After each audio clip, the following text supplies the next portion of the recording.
他每次走不大一样，这个确实是有这个情况。他就跟人人那种一样，就开车，你今天可能走的这个点儿，下次走的可能靠这一点儿，它不一样，走的是不一样的。包括刚才那个路中间不是有那个隔离嘛，就是两个路中间有隔离带分开的。有一次我正常都是从右侧走就行，左侧走。还有一次他走着走着想从左侧走，想去逆行，但是呢，走到中间刚好中间对着这个隔离带，停下了不走了，因为他拐不过去也回不来，因为他没有倒车嘛。就是他可能会出现犹豫要走错路口的，也可能会走错，但是他不会撞上去。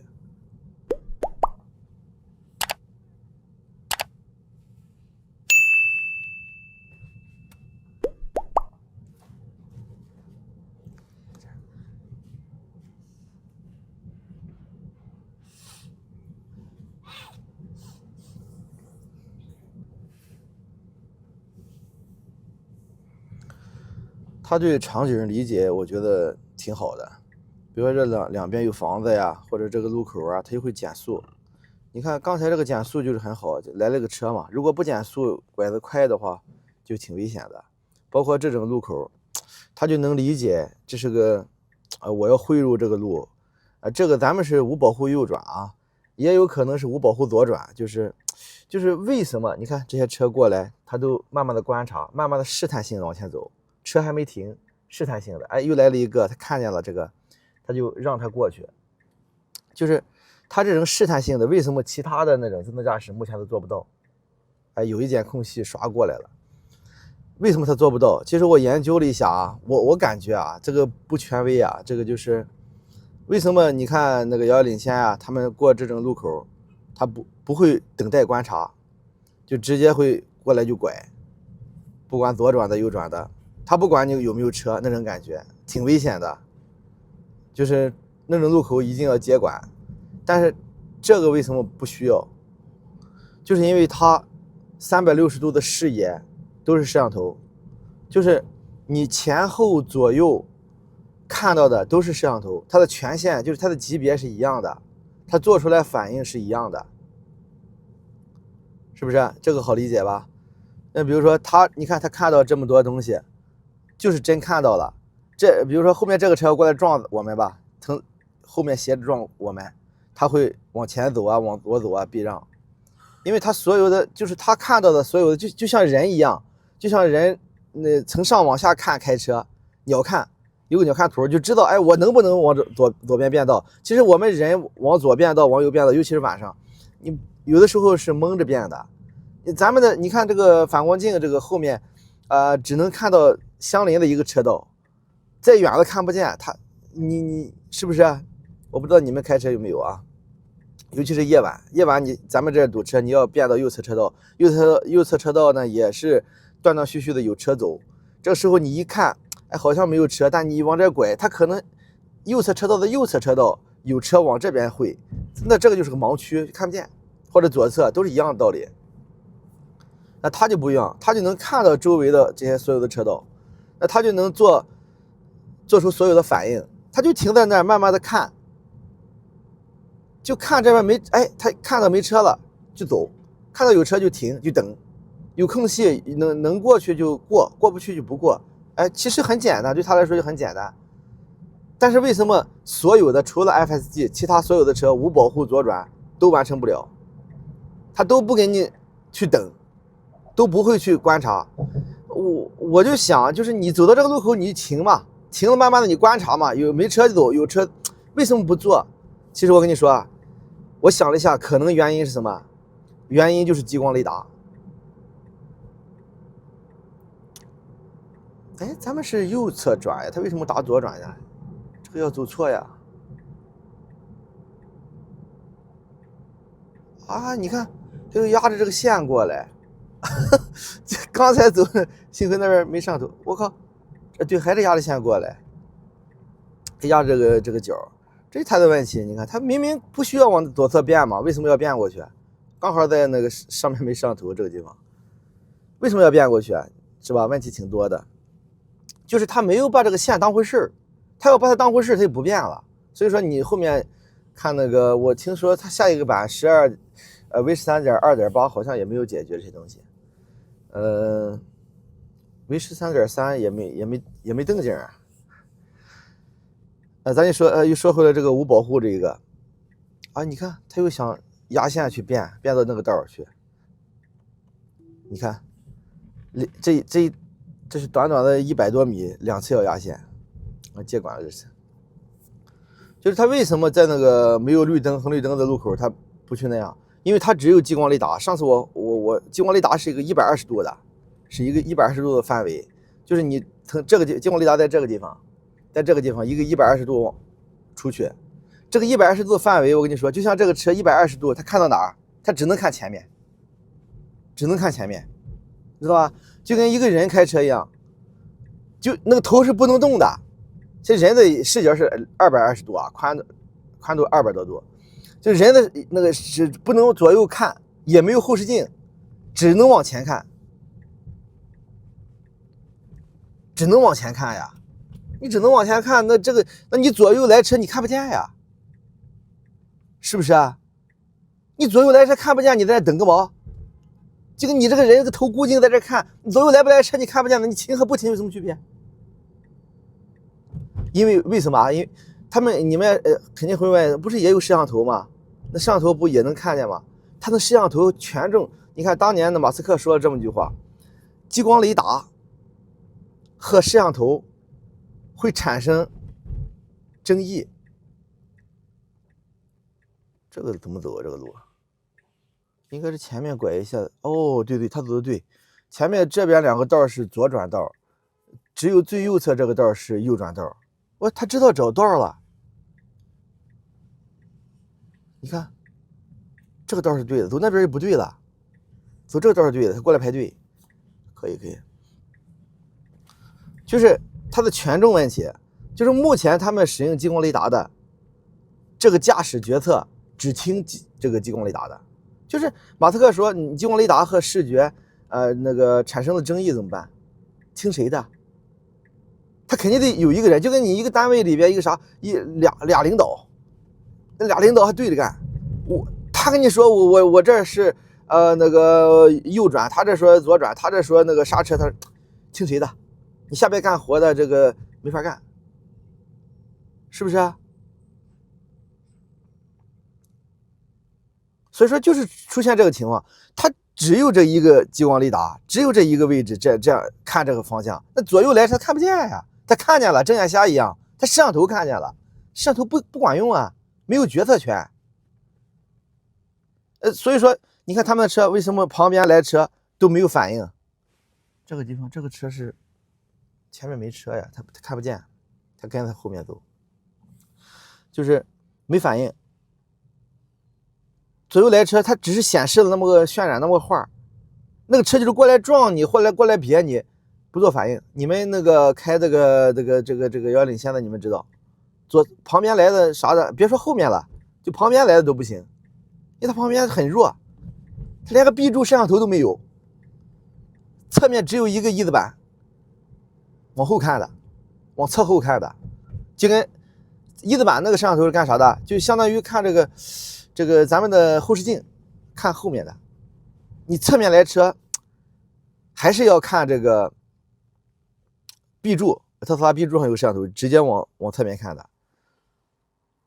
它好像没有这个摄像头，你有也没用，因为它不起作用，没有就是不听它的，主要激光雷达的，激光雷达说了算，激光雷达又看不见，它听啥？所以说这我觉得这是主要原因，你就停着也没办法，也没有，它看不见车它就走，旁边摄像头看见跟它没关系。它不是一个东西，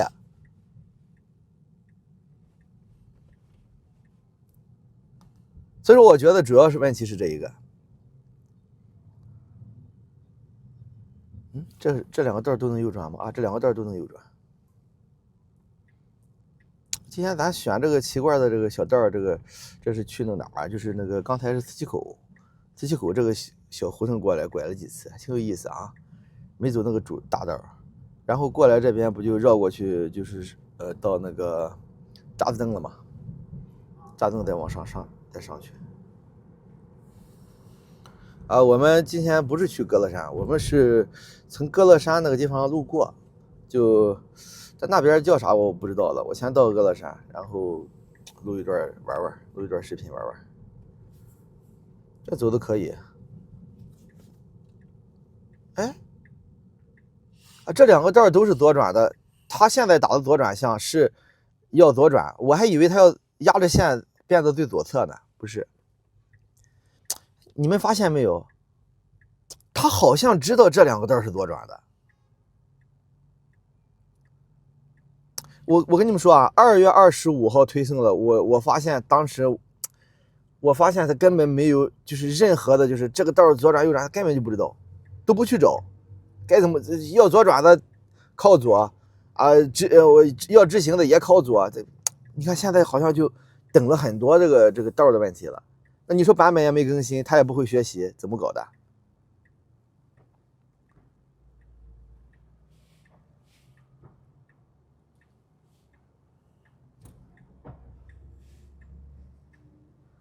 搞不清啊，搞不清他怎么有那个学习加入了这个变化的。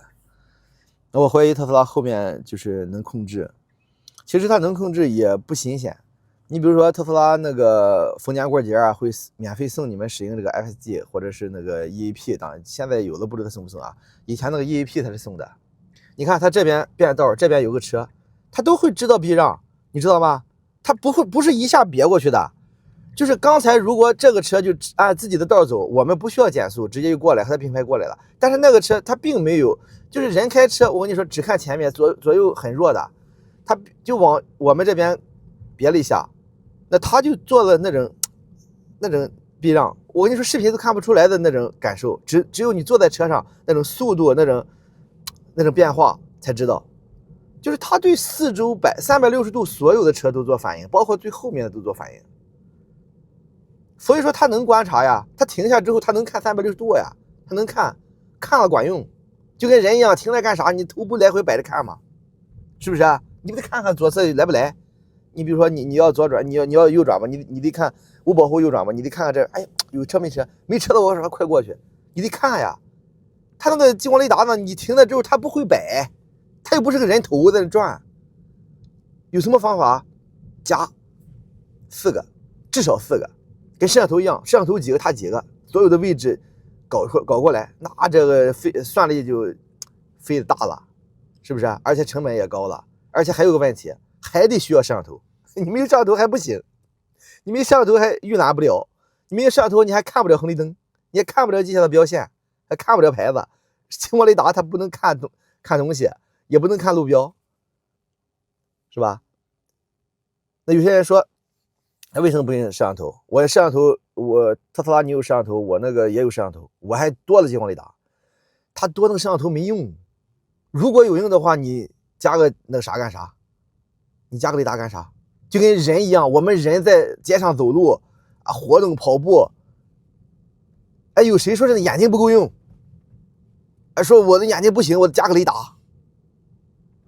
没有，要有的话，人就进化出这个雷达了，跟蝙蝠一样。鸟类都没有，鸟类为什么没有？不需要，它白天飞也看得见，但是即便是晚上飞，空中有啥呀？鸟和鸟撞的事件有可能吗？是不是？空中有啥呀？那有好多人说飞机有雷达，飞机它多简单呀，飞机就是一个导航啊，就是一个定位啊，就是一个 GPS 轨迹就行了呀。那它能撞谁呀？现在飞机有自动驾驶，也有雷达，有没有空中相撞的事故？也有，你们查一下，也有。那为什么有？为什么它有雷达？它那么牛逼，它有，就是因为规划没规划好。就这条线路不应该，就是这条线路应该你走就行了。你闭着眼，说白了，飞机是闭着眼走，这个不对，这个他好像要从这儿走。哎，他是让这个人吗？我点一下，啊，他让他们过，哎呦靠，他让他们过，让他们过，那人又不过，你看，但是那个人确实是过马路啊，你看那后面过去了，但是他停下来，那人也没过，在聊天了，我点了一下，他还不大想走。就说那个，刚才聊到哪来？刚激光雷达哪儿？他为什么不走啊？你们这看不到啊，这边有个人站那儿，这边有个人回去了又。这是渣滓洞这个景点然后这边是有个红绿灯啊，能看见吗？你们啊，能看到啊，这一个红灯。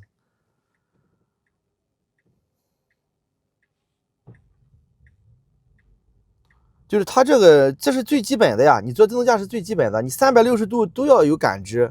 就刚才那个你们看不到，我也看不大到，他在刚好在 A 柱这边，他走到从 A 柱这边在这边晃悠，但是他肯定能看到啊，他360刚才那个这个 S2能显示出那个人，你们可以看一下。哎，马上就上山了啊，上这个歌乐山了。这歌乐山为什么经常来跑啊？其实我平常经常来玩的，我没事我经常出来玩的。这路开着挺爽的，就是这种弯道，挺好玩的，而且风景也好，看看风景。上面是个公园，所以说最大的问题就是你360度都要一样，第一个级别。那比人厉害，人说实话大多数是看前面，但是我头能摆啊，我能看后视镜啊，我能看左右大部分的东西，但是肯定没有他看的多。他360度真的是实时在看，所以说人类就是这方面肯定比不了他，这个视野这方面肯定比不了。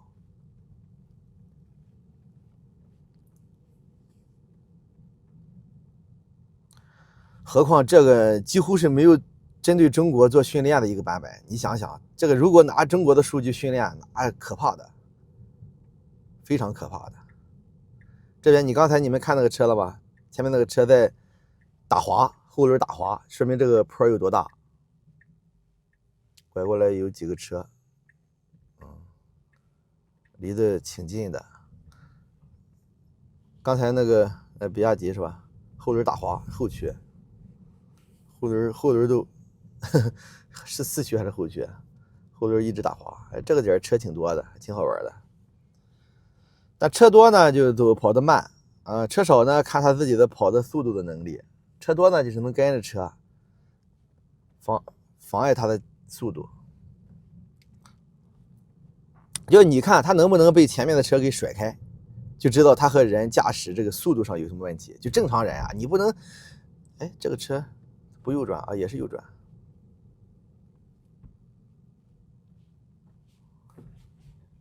你看刚才那个车直接压着中间线在这走，因为右侧他那个车的右侧有那个有违停的。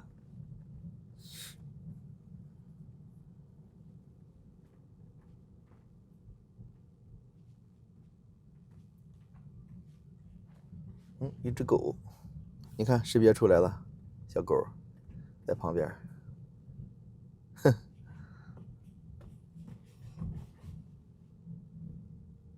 它看到狗也会减速的。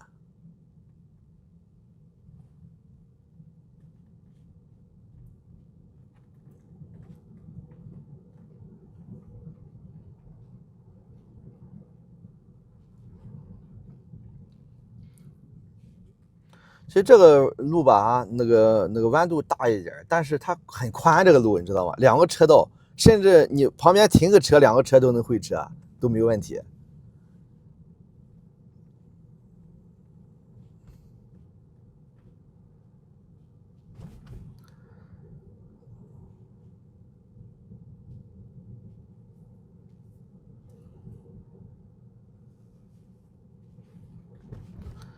这个它应该就不会超了，因为前面是弯道，就是没有视野，它不会去极限的去超这个车啊。它总的来说是保证安全，它不会让这个咱们驾驶这个处于这个危险的境界。但是有的时候，你看人家摩托车靠边的时候，你其实可以绕一下的。但是呢，就是他有的时候绕，他不是不会，有的时候他就不大想去绕，就想变道或者是怎么样。这有几个弯很大啊，就最大的几个吧，就是这个角度，就是半径最小，然后都是180的，都是180的，1个、2个、3个，连着3个。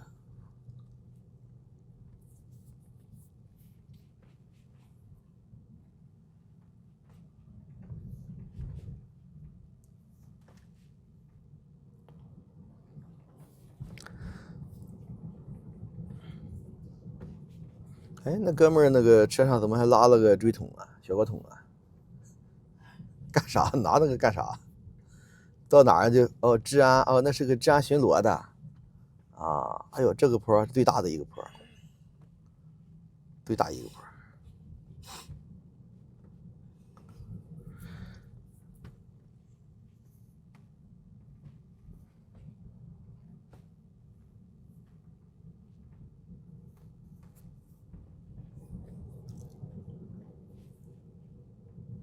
这个治安巡逻车。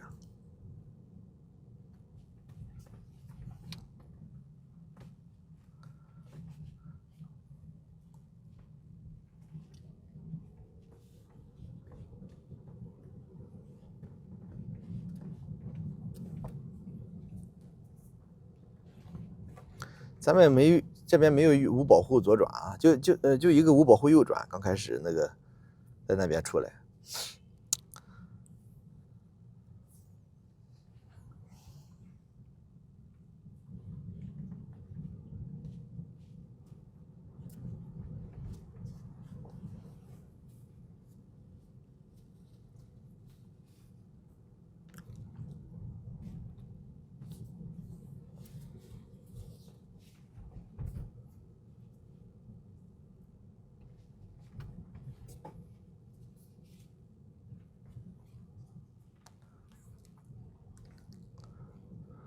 其实咱说到压线这个东西啊，其实咱们那个只是没有明确的规定这个压线这个能不能压，就是说是不能压，没有说是可以压。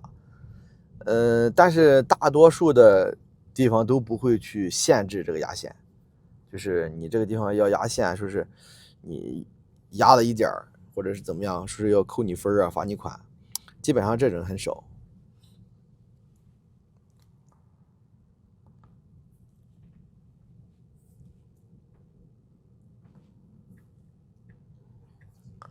刚才那个车是属于，你看过这个路口，看见了吗？它要停止观察，是吧？他看一下那边会不会出来车呀？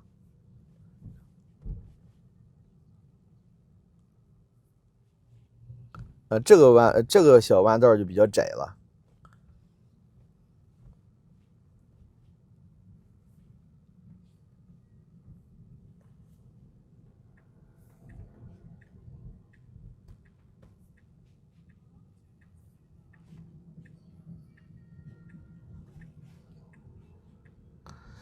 这就是为什么那个那个激光雷达那些车走那个山路就拐弯很大的不大好拐，就是这种还好。就是上次我去那个水天池那边那个山道，哎，我们到了这了，我不进去了，这就到了这个，我先停一下。好，先拍到这儿啊，拍到这儿，我那个再找下个点。好，谢谢大家。